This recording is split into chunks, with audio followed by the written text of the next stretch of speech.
Hello all, I hope everyone is having a wonderful week full of phantoms and ghouls. My name is Sheila Swanberg and I am an Avian Care Specialist here at the Alaska Raptor Center. We are a 501c3 nonprofit dedicated to the rehabilitation and research of wild birds, as well as to providing educational material to the public. This week, we've compiled a list of 13 frightening types of birds that we are going to share with you.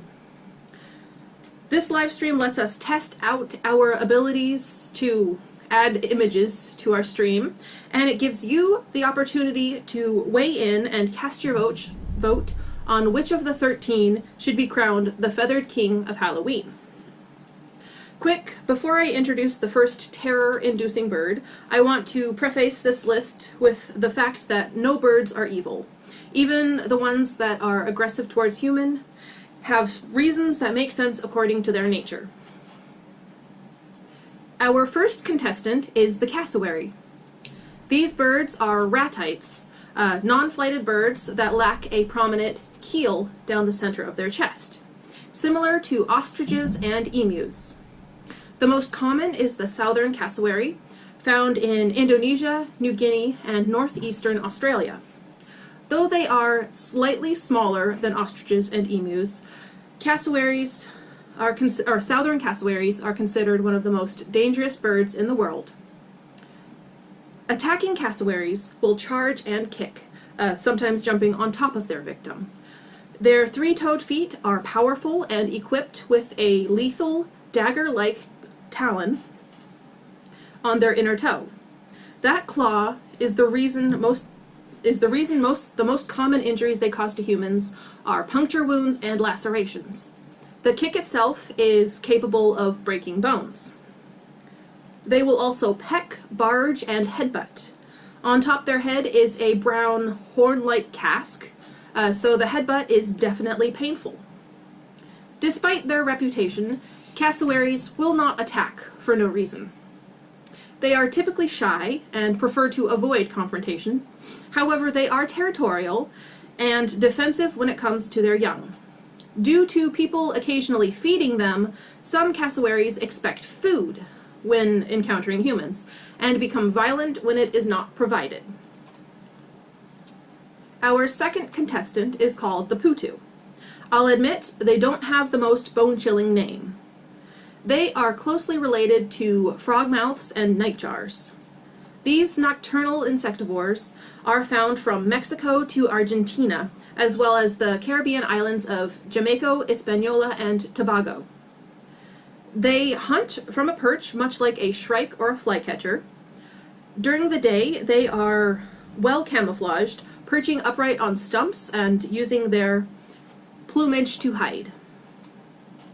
While Putus do have a haunting call, for which they are often referred to as poor me ones, that is not the reason they are on our list. Instead, it is due to what they look like with their mouth open. Just imagine encountering this while you're out in the woods alone. The third contestant is geese. If you've never really interacted with them, particularly the Canada goose, you might be surprised that they are on this list. These birds are not just big, hissing ducks. They are so ferocious when it comes to defending their territory that humans have domesticated several species and used them as protectors for other fowl. Geese are found on every continent except for Antarctica. They are able to survive in extreme habitats such as the high Arctic, the tropics, and even the ocean. They are one of the most recognizable birds. So many species of geese are found in parks and on at freshwater beaches. These birds spend so much time around humans, sometimes being hand-fed, that they no longer have fear of us. So when breeding season comes around and all those hormones are at work, they can get very aggressive. A bite from a goose is not terribly painful, but a smack from one of their powerful wings has been known to break bones. They are incredibly persistent. not backing down until the perceived threat is well out of their territory. Fourth, we have the Harpy Eagle, who are among the world's largest and most powerful eagles, right up there with the wedge-tailed eagle from Australia and the Philippines eagle. A Harpy Eagle's rear talon is up to 3 to 4 inches in length, the largest talon of any living eagle. These birds have been recorded picking up prey equal to their own weight, which is impressive since most raptors can only comfortably pick up something half their weight. Though they are rare, Harpy Eagles are found from Mexico to Argentina. They occupy the emergent layer of the rainforest, which is right above the main canopy.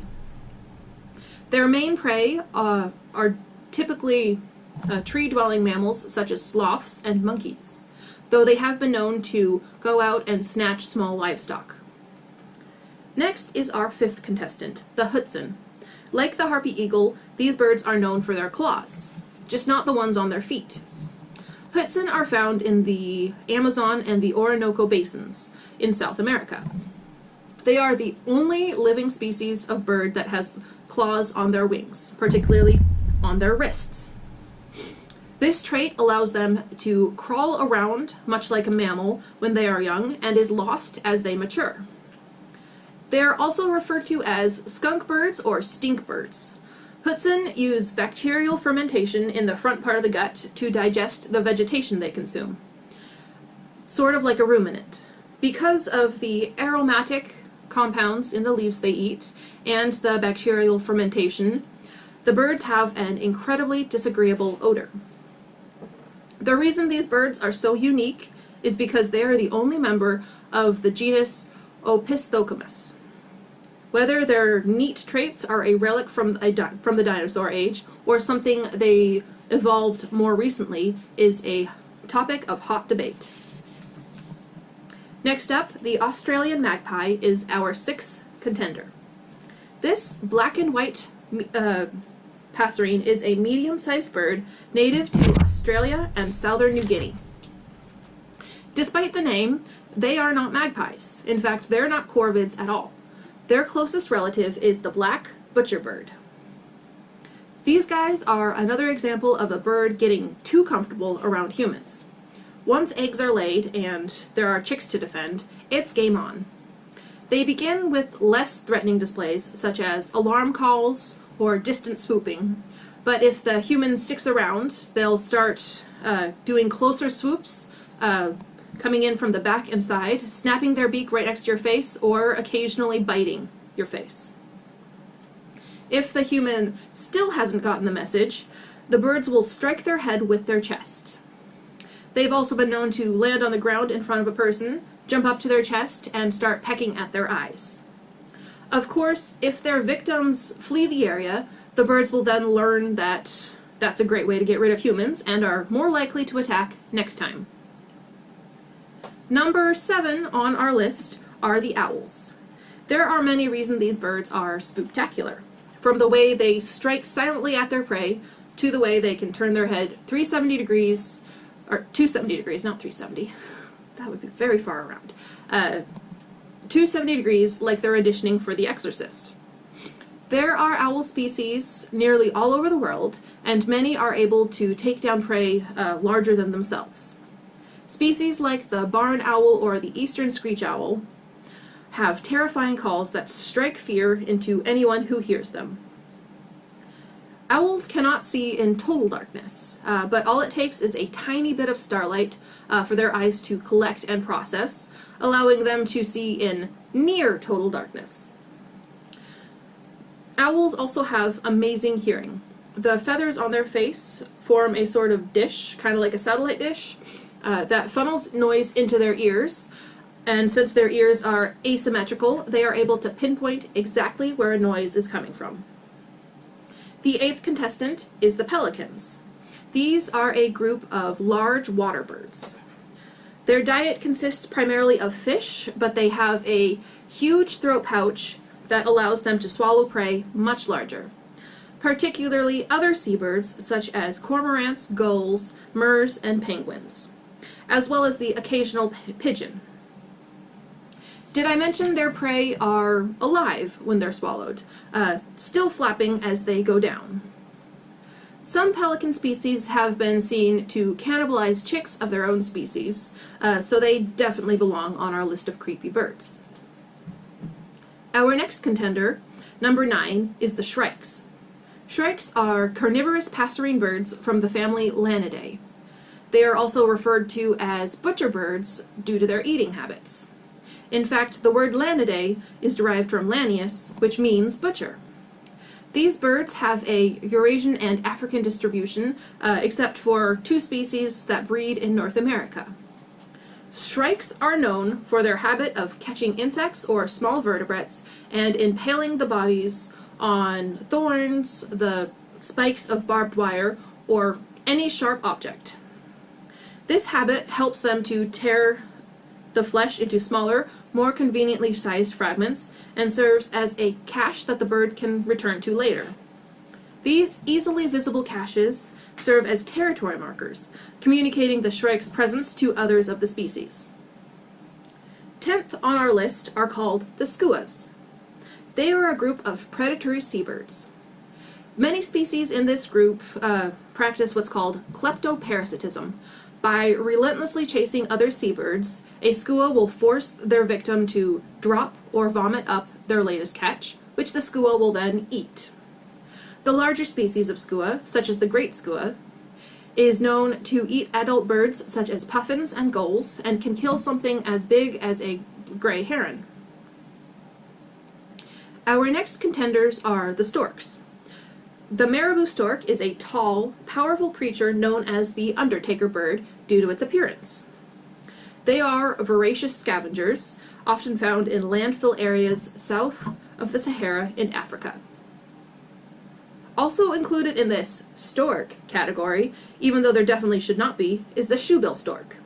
I found out way too late in this game that the shoebill is not a stork at all, even though they've historically been grouped with them.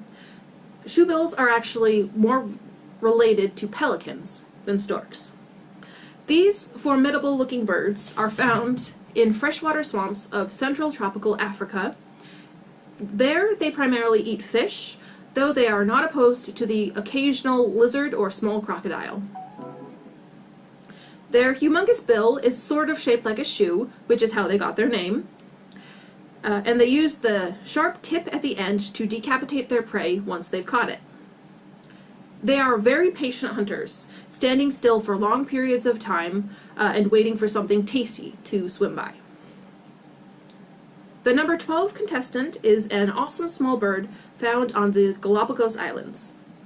The vampire finch earns its name through its unusual diet.